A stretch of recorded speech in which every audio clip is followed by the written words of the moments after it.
Hello, my name is Roman Kirsch, and this is the Icons podcast where we talk with the founders of some of the biggest consumer brands in the world, and they walk us through the brands that they've created, the entrepreneurial journey, and what actually makes a good brand. Any big decisions or anything we want to do, whether it's what scent we're going to launch or what product should we create next, goes via our customers. We've consciously made the effort to be like, this is a brand that's for everyone. And then hopefully once people realize they really like the products and they want to keep using them, then they can kind of pat themselves on the back and be like, oh, I've also made a sustainable choice. Shocked to see that you accomplished all of this with literally just 100 people. Marketing has really shifted from being this kind of quite obvious sales vehicle to actually being like, who can entertain best?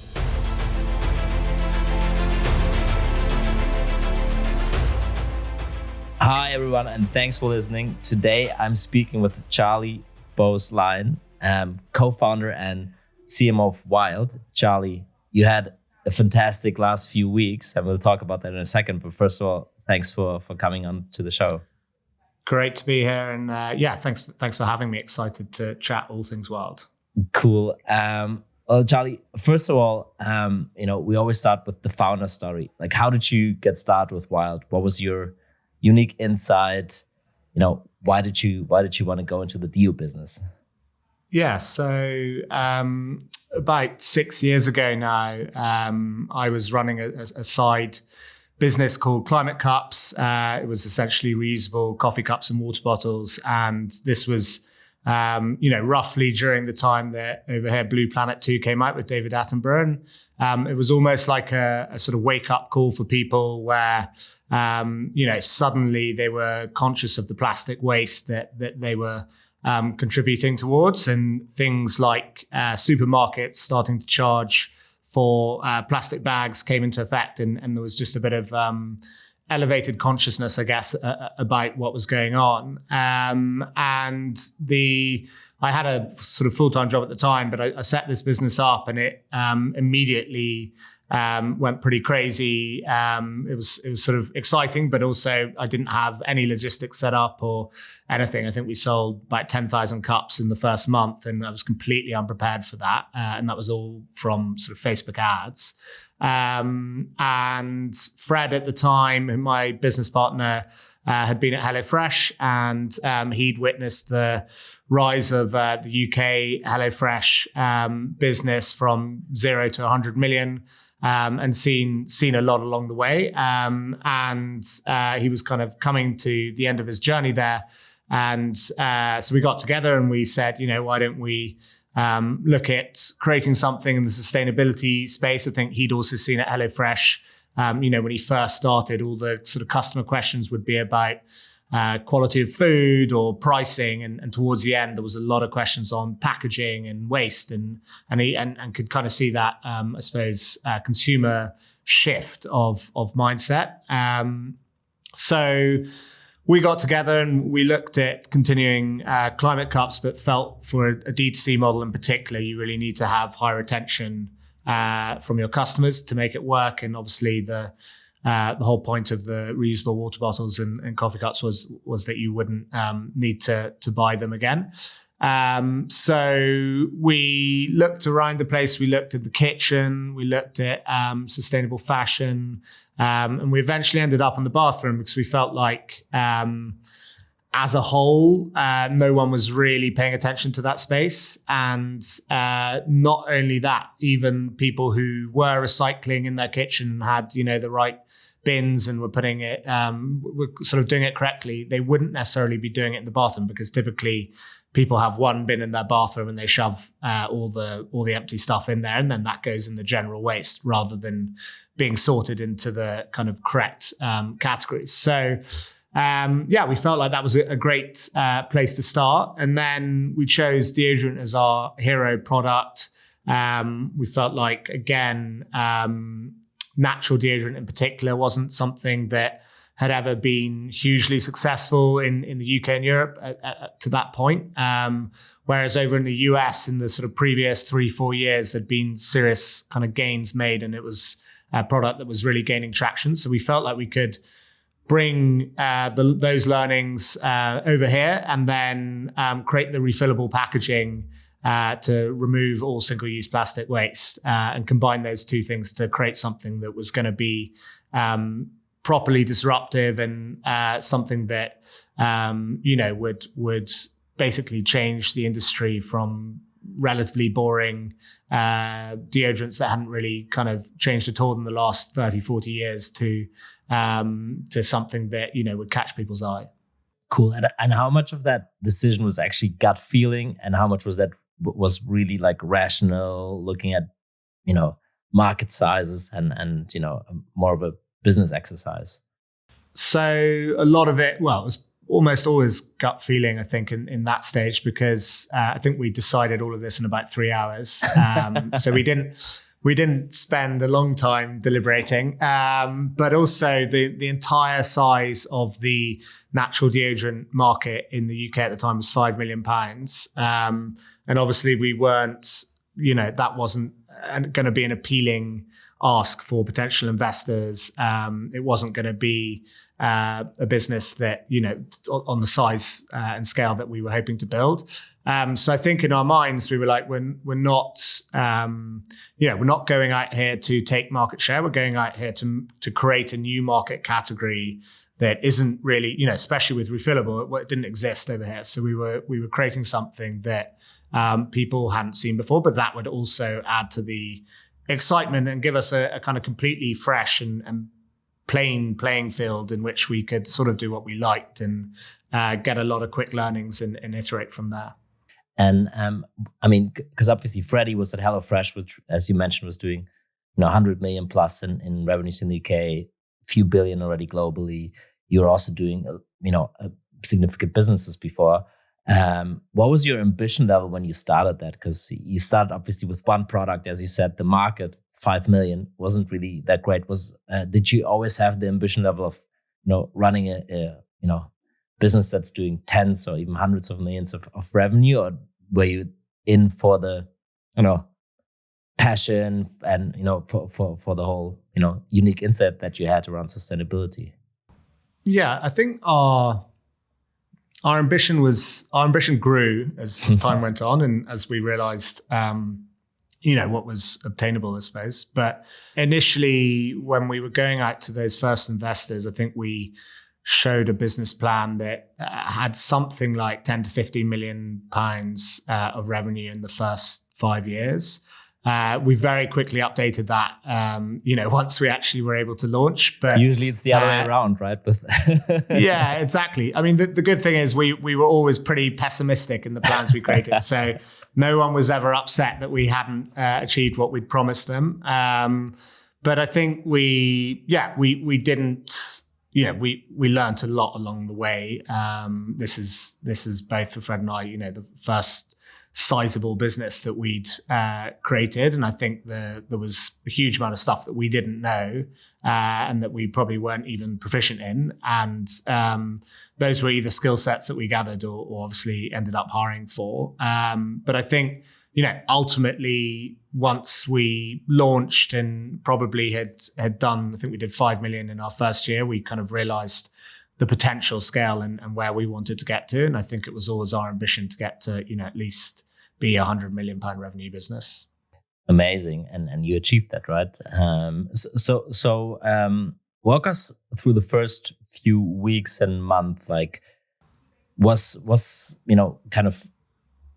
it an overnight success, or, were there also more darker moments or frustrating moments in the early days of Wild when you weren't sure, is this going to work out? And how did you push through? There were definitely a lot of dark moments. I think the first thing is, before we even launched, we were incredibly naive as to how difficult it would be to create both the packaging and secondarily the actual deodorant itself. So, there's a very, very good reason why everyone uses plastic packaging. It's because it's a material that is brilliant and works. And as soon as you remove that, it becomes incredibly difficult. So I think we went through countless iterations of that packaging. It took us a full year to get right. And even when we launched it, we've been improving it consistently ever since in the last 5 years. And it still probably has a further way to go. And then the deodorant, we went through 30 different iterations. Some of them were absolutely awful. All of them were tested on us. So we went through smelling, we went through rashes, we went through it all. And we were pretty clear that ultimately, doesn't matter how sustainable you are, you've got to have a product that really works and that people are really going to like. Otherwise, you're not going to have a business. So we had to wait for that. And that took about a year too. And then both of those things took that kind of first round of funding to be able to actually bring it to market, which we did in April 2020. And then, obviously a whole new set of problems came in. So that was also the month that UK went into lockdown with COVID, and we suddenly faced all of our manufacturers kind of just disappearing because we were like the small guy. We hadn't even hardly produced anything, and we were last on their list, and most of their employees weren't coming into work. So it was operationally, it was incredibly difficult, and it took us several months to even be able to catch up with the demand of what we were selling with the manufacturing. So we were constantly selling ahead of what we could even manufacture. On the flip side, everyone was at home on their phones, on scrolling Instagram and seeing our ads. So it was the ideal time in some ways to launch from a sales perspective. And whilst that was very exciting, and it did kind of, we knew essentially straight off the bat that we had something, because we did 100K of sales on pre-sale and then another 100K in the first month. And all the metrics looked pretty good. So we were pretty excited. But it was these sort of opposite areas of the business that were, conflicting, because we couldn't make the product because no one was at work with COVID. And then we were selling a ton of it. So we were pretty scrappy, and we did basically what we had to do to get it over the line. But yeah, that was the first, I'd say, of many dark moments. But that's a typical kind of founder decision to make, right? If you have so much demand, and then it's like, okay, should I actually just take the product offline, or should I just do pre-sales as you did in your case, with potentially a downside of people having to wait weeks and months for their product, right? So you had a lot of sales, but you didn't even know when you would actually receive the physical goods. Exactly. Right? And there were lots of people who helped us as well in those early days. So, we did have support, and we were manufacturing. It was just, suddenly one of the ingredient suppliers would disappear, and we would be calling up everyone being like, can you, any chance we could borrow some of this, or, pay you twice as much for it, or whatever it takes. But it was an interesting time. And there was a lot of risks that we were taking all the time too. And, not all of them paid off, but I think the ones that did, for example, as you say, keeping on selling in that period, allowed us to scale as quickly as we did. No, 100%. And I think the other thing that people underestimate is you're actually producing a physical product, right? So I think it's hard enough to, as a startup, to go to a supplier and say, I just have low quantities, trust me, this will work out. And then you went to a supplier and said the same thing, but then you also demanded that they literally create a product that has been unheard of. So, I mean, you described it as naive, but how did you actually pull that off? Because it's it's not something that's too easy, right? Yeah, I mean, we definitely made a lot of big promises, but the truth is, a lot of especially British manufacturers, they aren't set up for small startup brands, and they are, they're working with all the big high street brands, and they're the same sort of 4 or 5 manufacturers that everyone uses to create all beauty products. So we definitely had a few meetings where, we would say what our initial orders would be, and people would be like, oh God, we're wasting our time. But I think luckily at each sort of stage, we were able to find the appropriate manufacturers to get us to where we needed to be, and to to do what we needed them to do. as time went on, I suppose that flipped. We started making millions of deodorants, and suddenly we were able to have a bit more say and a bit more choice with who we worked with. But to begin with, it was limited, and we definitely spoke to everyone, and the vast majority weren't probably that interested. And was the challenge actually the packaging, the physical the product, or the mix of putting the new innovative product into the new innovative packaging? So a lot of that was actually the actual product, so the actual deodorant itself. Okay. The packaging was less of an issue in that sense, but it was, the first ones we released definitely had some issues. So, for example, the lids didn't stay on that well.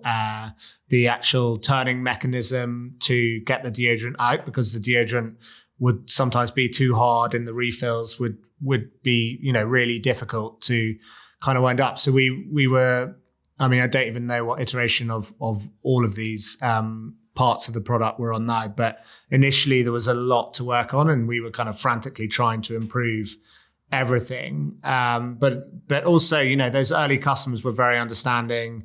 They got it.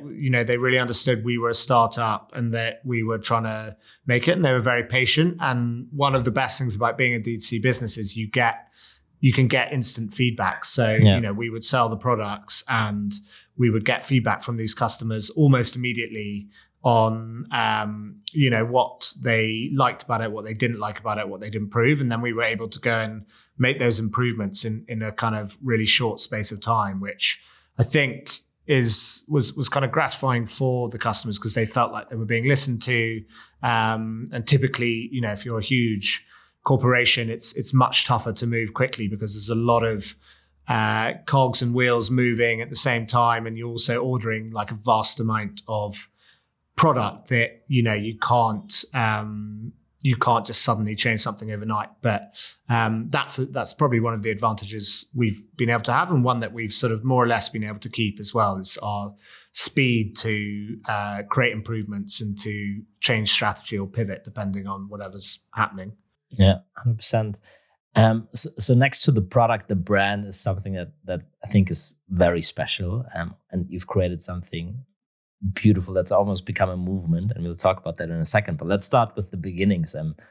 You had like this focus on sustainability, and from my experience with my consumer brands, both the ones that I built and that I invested in, at some point in time, sustainability became almost a hygienic factor. So people would expect a certain level of sustainability. No one would.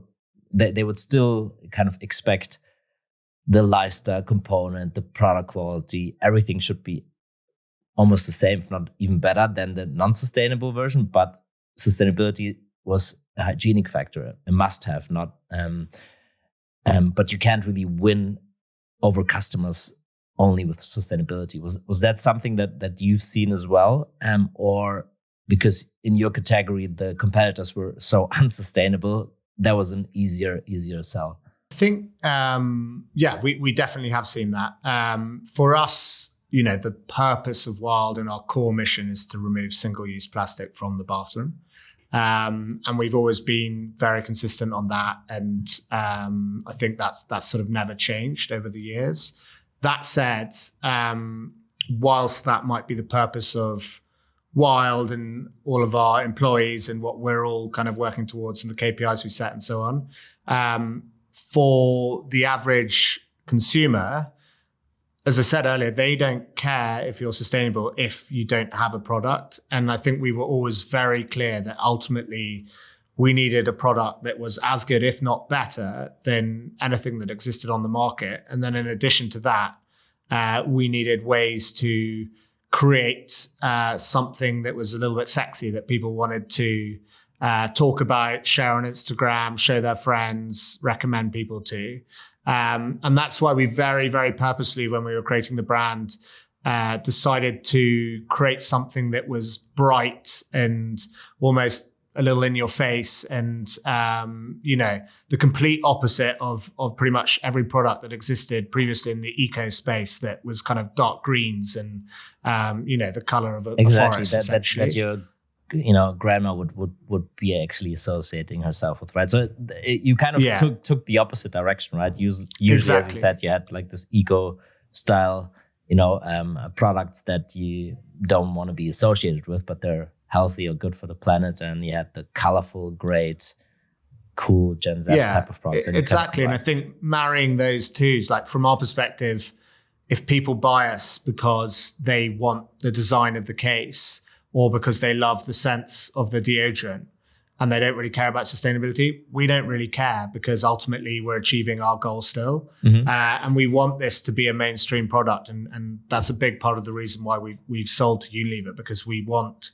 Wild to be available to everyone. And I think the way we set it up and the way we created the brand enables us to do that. But if you go overboard on preaching about sustainability and using that as, the reason why everyone should buy you, you can risk alienating people, because people are like, it's not that they don't want to make sustainable choices, but they feel like it's not for them. They feel like it's for a different sort of consumer. So we've consciously made the effort to be like, this is a brand that's for everyone.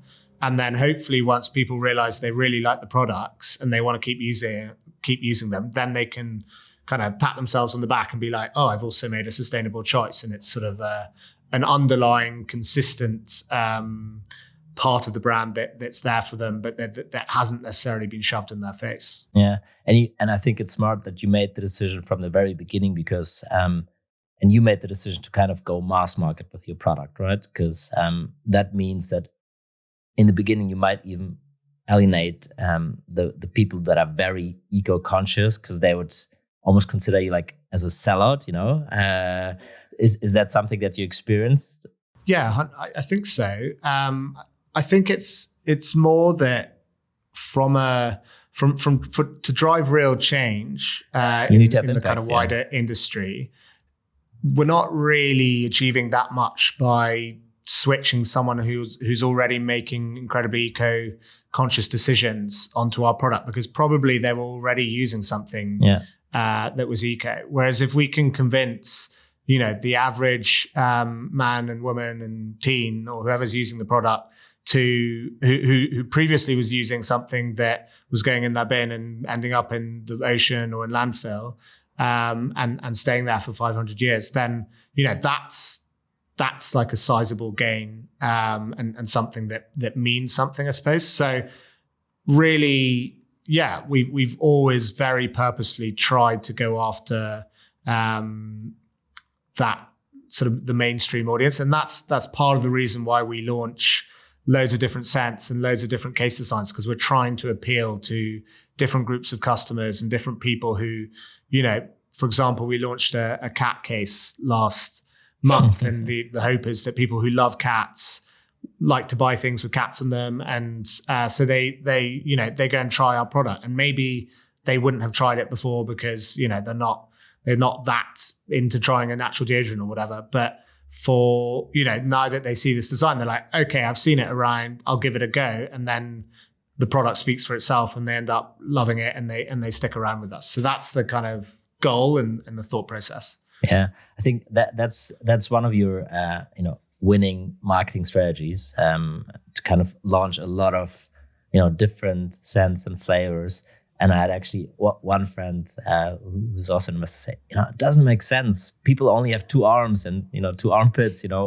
Who's gonna buy like 20 different flavors at the same time?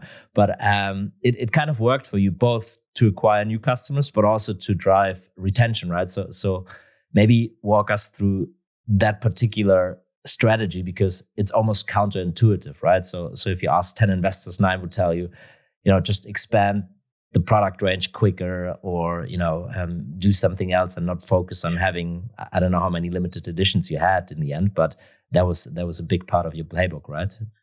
Yeah, exactly. So in this day and age, with the kind of data you have when it comes to advertising, you can literally target cat lovers on Meta with the cat case, or you can target whatever it is. We've just released a scent range of Alice in Wonderland scents, you can target Alice in Wonderland, or you can target book lovers or whatever it is. And you can find those pockets for new acquisition. And then you're absolutely right, from the retention perspective, I think what people have realized who used our products is actually they quite like the ability to try new things and try new smells and changes. Like, not everyone wants to smell the same thing every day forever. And, if they're on subscription, getting a different scent to use every couple of months, or if they're not, just, trying whatever the latest limited edition is, it's a great way for them to have a bit of fun with what is otherwise a relatively mundane product historically. And I think it doesn't gamify it, but it makes this thing which is pretty much everyone uses every morning just that little bit more interesting, because you're like, oh, I really love this smell, or I don't really like that one. I'll get more of that, and and so on. So yeah, I think it is a great way to improve both acquisition and retention, and ultimately also keeps our marketing fresh and interesting, and allows us to be really playful with what we're doing, because we're not sending out the same messages on a monthly basis. We're coming out with a whole new set of creative about a whole new subject matter that we can have fun with in a completely different way to how we've done it before. Yeah, and I think it's incredibly smart, because it plays, to your strength, right? You look, what are kind of the underserved target groups, or where you're having less, market share. The example of cat lovers, then you kind of target them. You can push those products quickly because you're faster than the incumbents in launching new products. So I think, and it kind of creates this freshness, right? Because it's sometimes hard to maintain relevance on the marketing side if you don't have like a million stories to tell, but you just literally created those stories, even though the product itself stayed the same, right? You of course had limited editions, different colors, but it's still a deodorant. Yeah, and the other thing is we get a huge amount of data from these launches, and there's some don't work well and others absolutely smash it. And we can take that data and go to retailers, which retail's a sizable part of our business now, and we can say, look, we are 99% confident that if you launch this case and this scent in your store, it will sell really well, because we already know how it compares to the kind of average product that we're selling. So it gives us this sort of competitive advantage, I guess, to keep our range fresh, but also we only launch the stuff that works really well in retailers. So they have confidence that we will sell off the bat, and that gives us a lot of buy-in with them too. Amazing. Let's talk briefly about your community and the customers and customer feedback, because I'm sure you got a lot of customer feedback. How did you try to incorporate this into your marketing, into your product roadmap? And was there like particular customer feedbacks that completely changed your thinking about the product or about the lineup? So we are heavily driven by our customer feedback.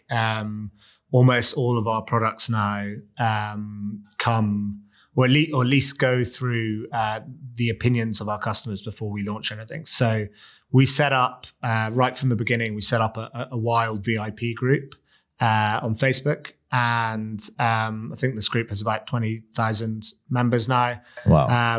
And we used this, you had to kind of ask to join and be accepted in. So, people were joining who genuinely were kind of passionate about the product and the company.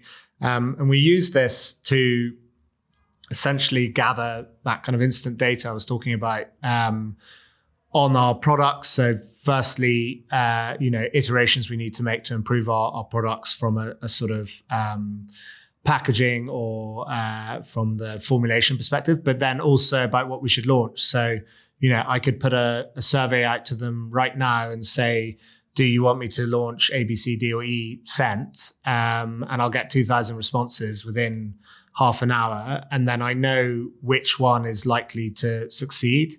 So if you use that in conjunction with kind of external surveying as well to non-customers, you get a a pretty good idea about what's going to work, and you can do that from, you can do it for anything basically. So any big decisions or anything we want to do, whether it's what scent we're going to launch or what product should we create next, goes via our customers, and they tend to give us really helpful feedback and essentially work alongside us to define our product roadmap, which again is like such a real advantage of having a D2C business with the community.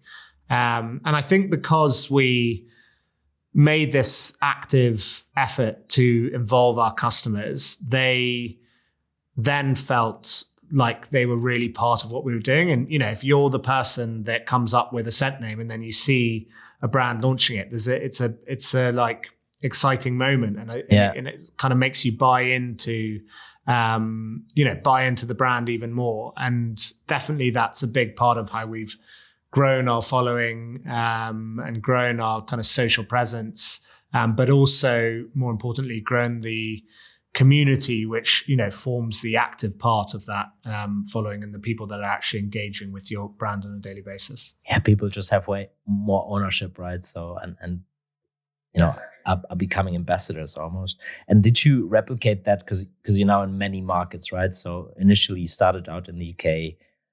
Maybe you can walk through your internationalization strategy and also if you replicated that community-driven approach also in each and every single country. And was there a lot of localization that you had to do? Yeah, so we haven't replicated it in that sense in every country, but we have tried to separate our social medias. For example, we have a German and a French Instagram account. We have an American Instagram account. And again, we're trying to be specific to that audience. So we're trying to make sure that we are feeding relevant content to people in Germany who might not be as interested in hearing about us launching in Sainsbury's in the UK. So part of it is relevance and part of it is the consumer sort of research side of it. But definitely we did that on a slower basis. So we rolled out initially into Germany was the first country post the UK that we went into. And it took us a good half a year to work it out. It definitely wasn't easy. And we obviously had no brand awareness or presence at all. And it was slightly different to the UK. And the messaging hierarchy was slightly different, and what people cared about, what they wanted to see was slightly different. So we had to figure that out via we did a lot of surveying again of our customers like that, but also just through trying to sell stuff and sort of adapting to the results. But once we got it, it kind of really kicked on, and now Germany's pretty big for us, and the same thing is happening in France, and we're in retailers across both those countries, and now obviously focusing in the same way in the US as well. Yeah, amazing. I mean, you just announced that you're launching with Target in the US, right? Which is a really big account. Doesn't get way bigger. So was it difficult to land that? And walk us through your US expansion, because the US is a very different beast, right, than other markets. Yes. It's bigger, more expensive. Like, what was there a different approach for you when you decided to launch there? So the US, the US is I think the size of Europe and UK combined. So it's a very, very big beast when it comes to market size. And I think we were aware we couldn't market in the same way we have done over here, over there. And we'd had those learnings from the kind of European countries. So we were pretty aware of that. We did a lot of consumer research over there. And we made a real sort of conscious decision to launch in Target exclusively for the first year, because we didn't want to try and go into every retailer and get sort of below par results in all of them and not figure stuff out. Whereas we felt if we put all of our effort into Target, really focused on what those customers would want and how we should present our products, then we could get a lot of learnings that we can take forward in the kind of coming years. So we launched in Target a couple of months ago across all stores nationwide. We've got a great display in there. We've got sort of larger end cap displays coming up throughout the year as well. So lots of exciting stuff, but it's got off to a really good start. And I think a lot of that is because we just focused in on this one retailer. And obviously it's really tempting when, you're talking to several very large retailers in the US to just do them all because it's a hell of a lot of money. But I think the most important thing for us was that we got it to work. And if we can get it to work in Target, then, we have a real business case to roll it out everywhere else. But strategically, the US is of real importance to us, and we will be doing everything we can to try and make it a success. And because obviously the sequencing was slightly different in the US versus, for instance, the UK. In the UK, you started out D2C first. You had already some brand awareness, and then you moved into retail, right? But people kind of who went to, let's say, Tesco already knew you maybe from Instagram. In the US, kind of D2C and retail was way closer together, right? In terms of sequencing. How does that kind of change the whole equation for you? Because also, you always have the risk if you don't perform in retail, no matter where it is, you might as well be out, right? So how did you take that risk? Yeah, so we launched in D2C US probably beginning of last year. So we have been slowly building up our presence there, but our brand awareness would be sub 5%, I would think, or would have been last year. So I think there was an element of risk. You're right. Definitely, our model previously has been go big on D2C and then move that into retail, and you kind of had the brand presence to make retail work off the bat. I think our model this time was try and go big on both at the same time. So our D2C US site is growing massively as well every month, making considerable gains. And I think we are trying to do both in tandem and let either one of them benefit from the noise that the other can make, if that makes sense. And so, we've, so far so good. I think it's working. But it's definitely, it's definitely a little less of a proven method because we don't have the kind of depth of learning from D2C yet that we did in the other countries. But what we will do is, we'll learn a huge amount this year.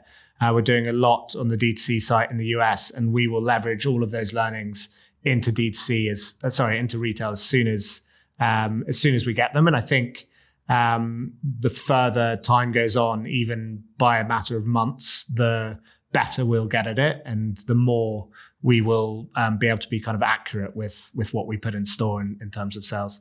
Amazing. So kind of jumping back in time when you really started out with your marketing campaigns, I think one of the things that I observed from the outside was that compared to other D2C or generally consumer brands, you're way more focused and were thinking more in campaigns, and you were way more, doing multi-channel campaigns. You're doing a lot of interesting guerrilla things, in the London Tube, or doing crazy stunts, TV marketing. So a bit of an unconventional journey compared to maybe the traditional consumer brand that would just start with Instagram, TikTok, and maybe a bit of other digital platforms. So was that a conscious decision? And how did your marketing journey evolve over time? Yeah, so we made two conscious decisions for the same reason. That we had seen. So I used to consult with a lot of startups across the UK and actually Berlin as well.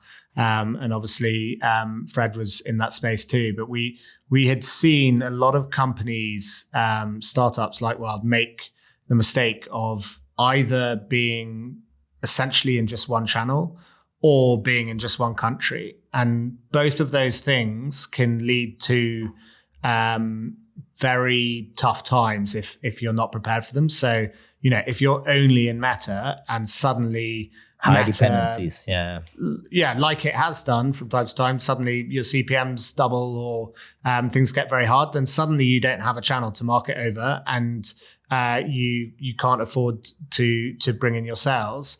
Likewise, if you're just in the UK and the UK has a small recession, or I don't know, there's something that affects your market, you've got nowhere else to go. So we specifically set out early on to be multi-channel, not overly reliant on any single channel, and multi-geos. So to make sure that we were in enough countries that if the UK was having a hard time, we could switch our focus to Germany or France or the US or Australia. And likewise, the same exact thing with Meta. But I think all of the marketing channels that we use contribute in different ways. There's a lot of stuff we do on YouTube where we do kind of funny skits, or we do sort of slightly outrageous marketing, and the purpose of that is to create this kind of top of funnel awareness where people will remember the ad even if they're not using the product next, but maybe next time they're walking down the aisle in their shop and they see us, they're like, oh yeah, that's that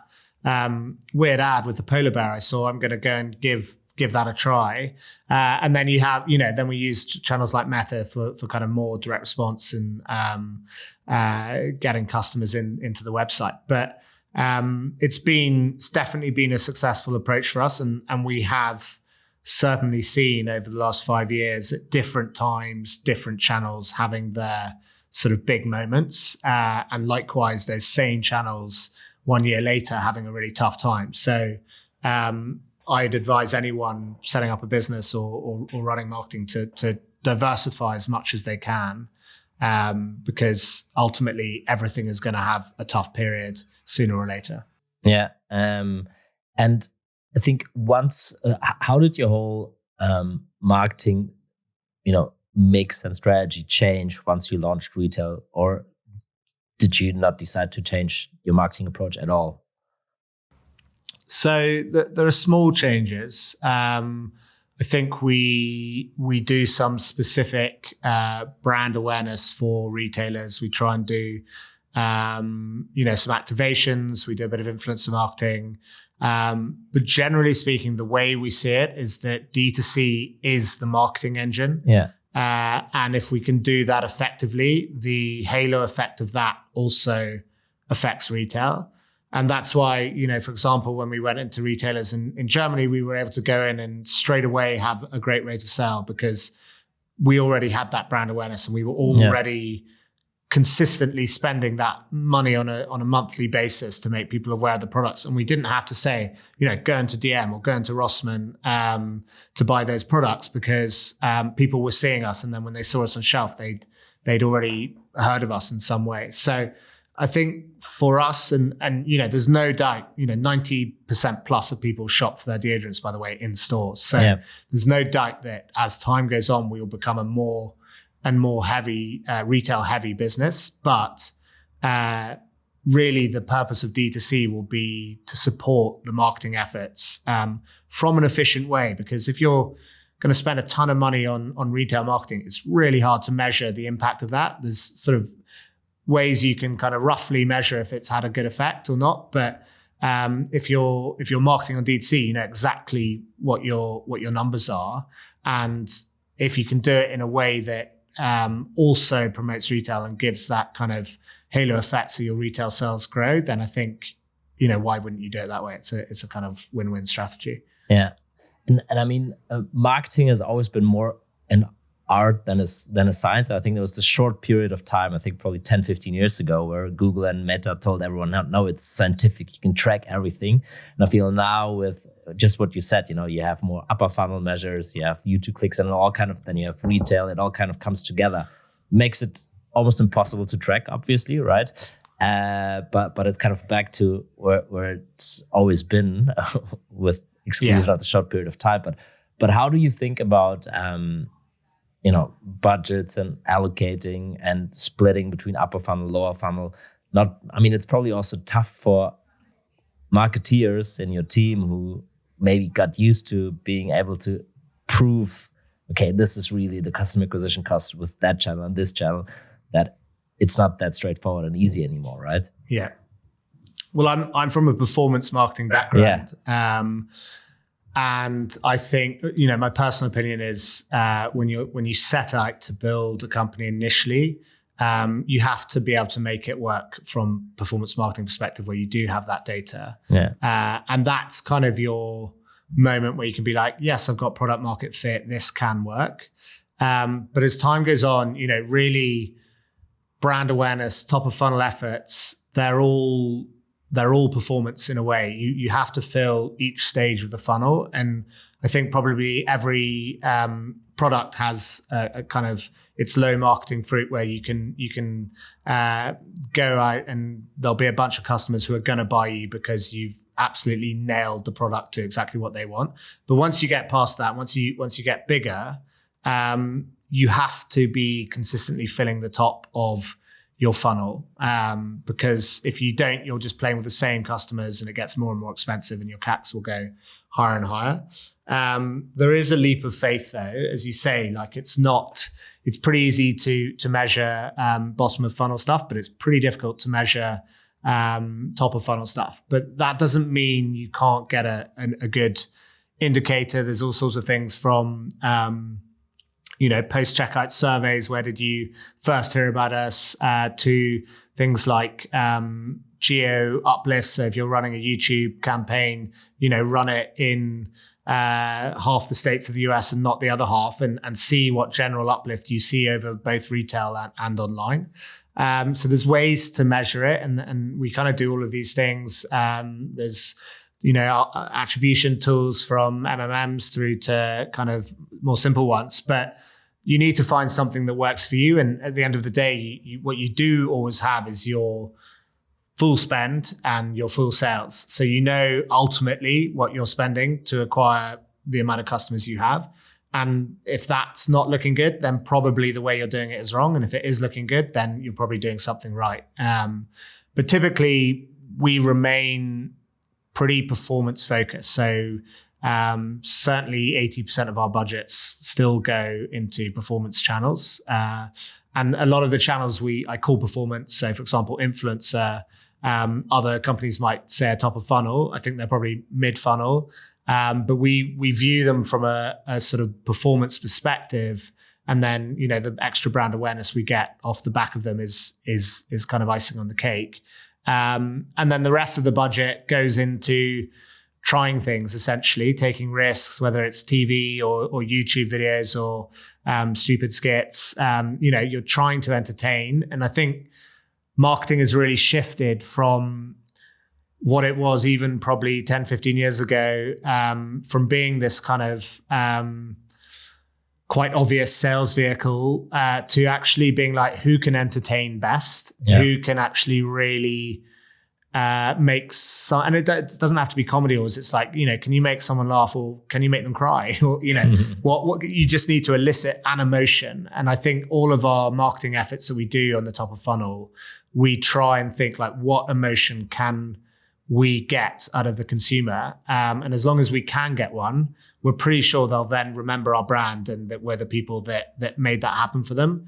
And then hopefully our other sort of direct response channels convert them later down the line.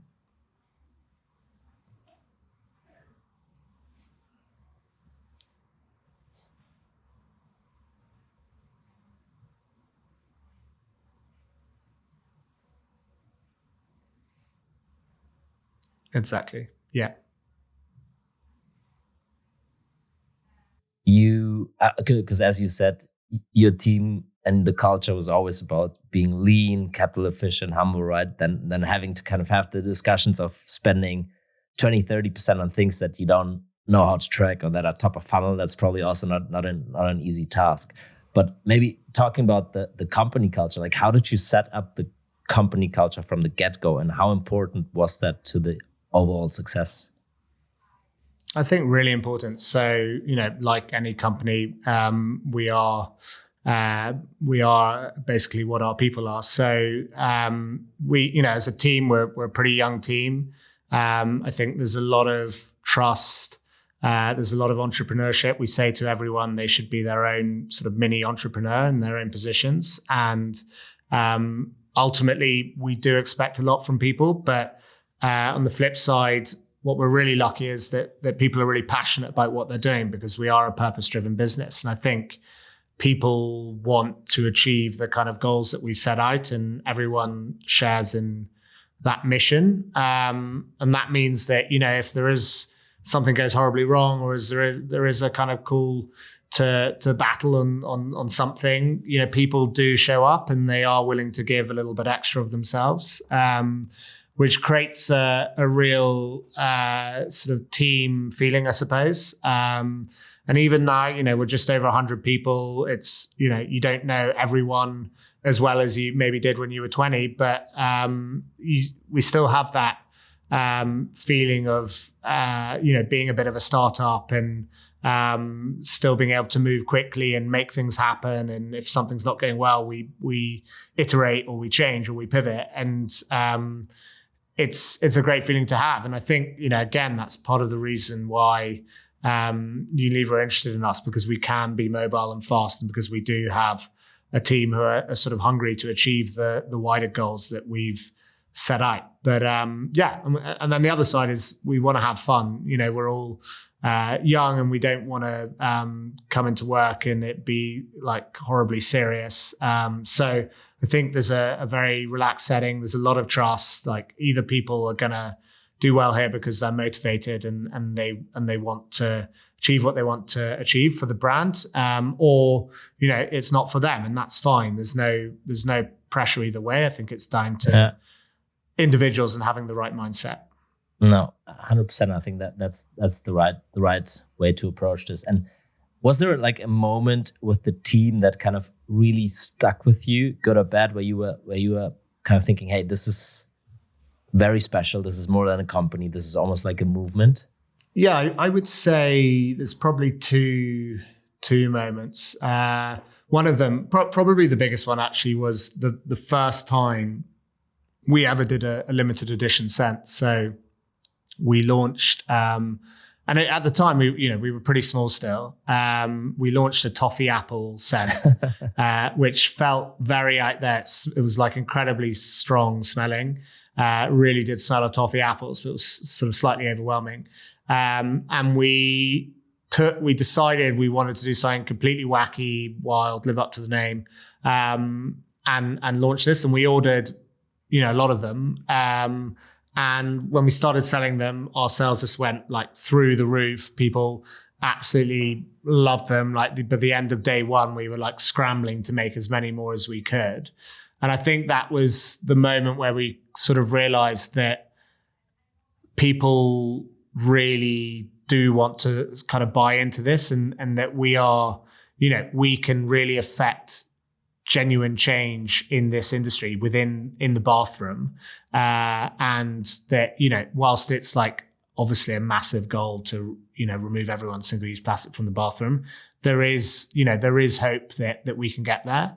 And that's, again, the other one is obviously Unilever buying us. That's kind of validation that if, a corporation as big as Unilever can see that value and want also to help us continue doing exactly what we have been doing and just facilitate our growth even faster, then, we are onto something that hopefully can become the mainstream in the coming kind of decade or so.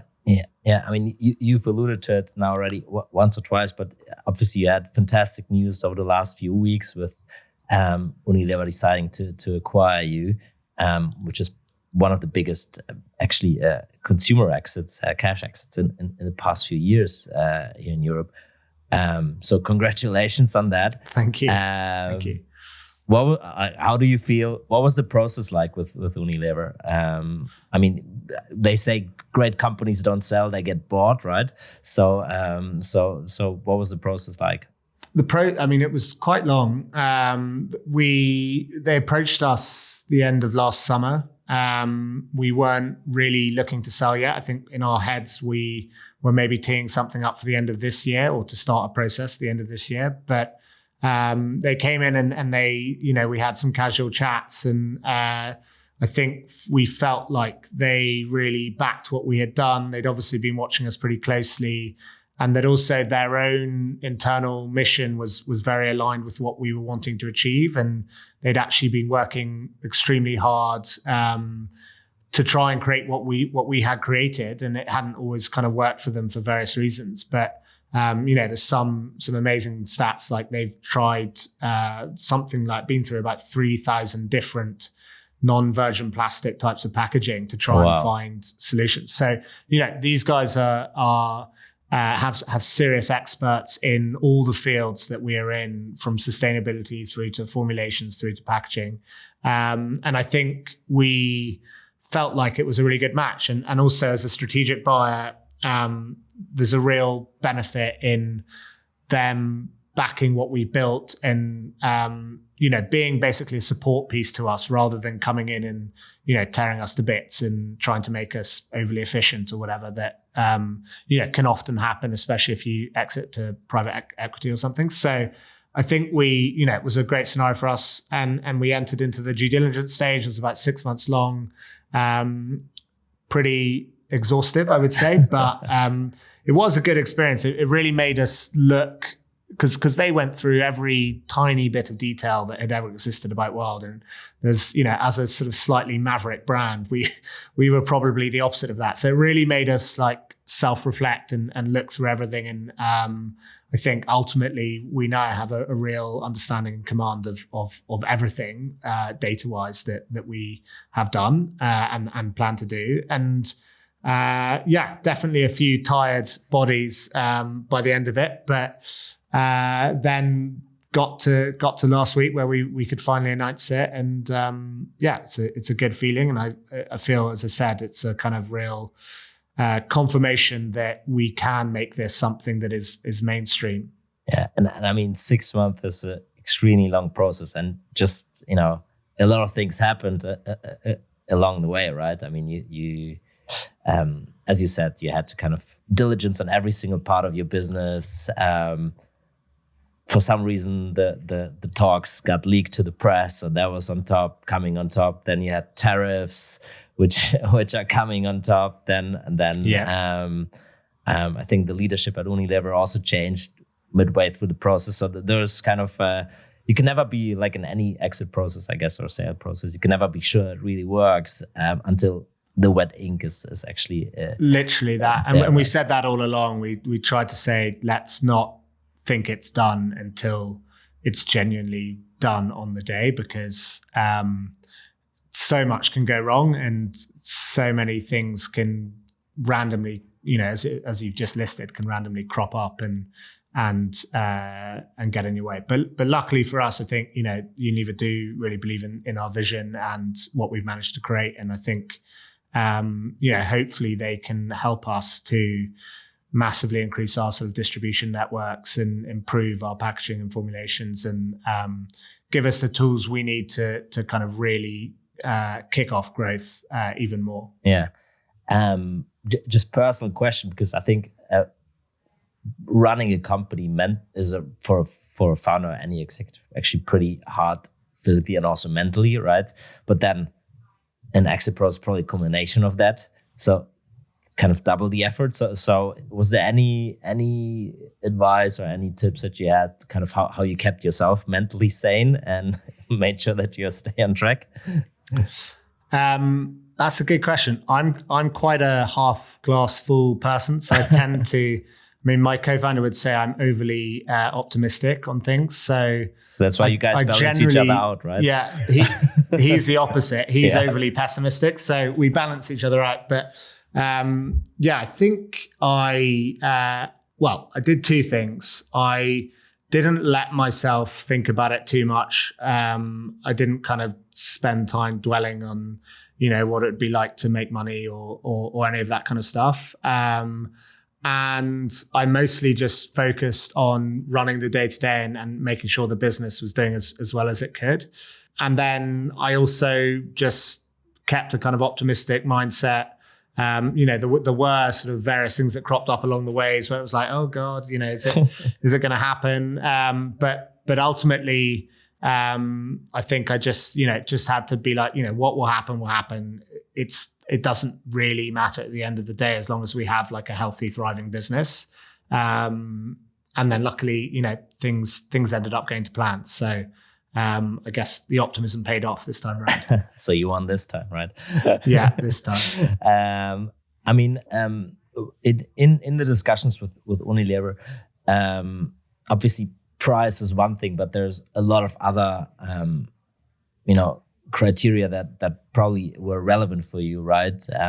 How can we actually develop or make the brand or evolve the brand? How can we actually stay true to our DNA? Like, what were kind of the strategic non-negotiables for you, or what were kind of the things that you are now more than excited to kind of get to the next level with that Unilever setup? And I'm asking also because there's, I think there's this famous example of Ben and Jerry's, right, in Unilever, where they had like a lot of extra carve-outs that kind of made Ben and Jerry's, but also made life challenging for Unilever.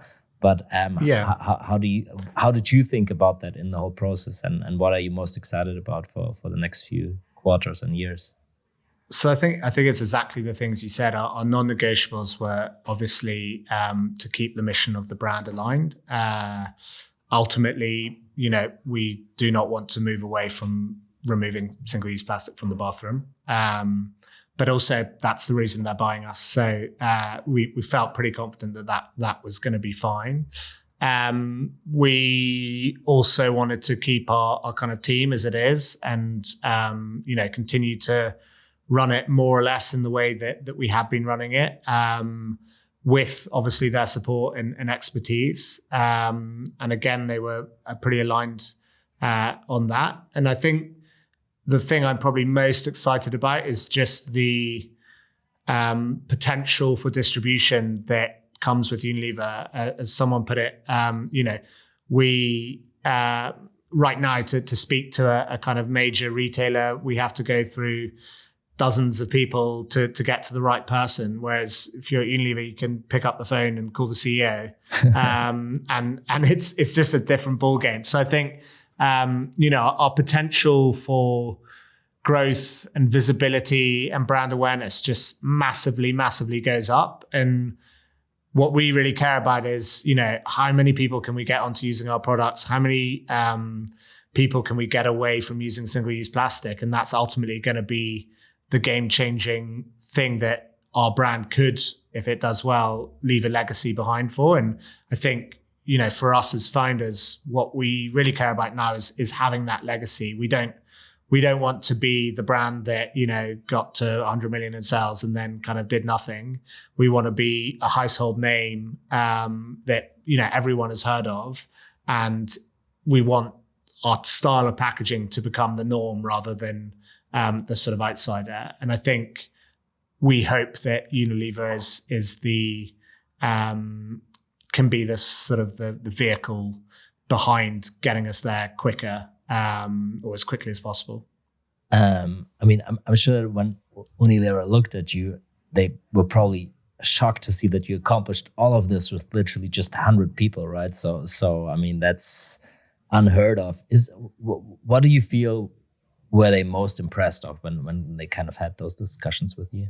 I think probably the D2C business. I think, they are obviously the experts in retail operations, all of that kind of stuff. I think when it comes to D2C, there's probably an appetite for risk that Wild has had, and a kind of braveness and boldness of marketing and the speed that we move at. I think all of that stuff is really, really hard to do in a company like Unilever. And part of the reason why now that they bought us, they want to enable us to continue on as we have been doing, is so that we can maintain that speed and maintain, basically all the things that have allowed us to grow to the point that we're at.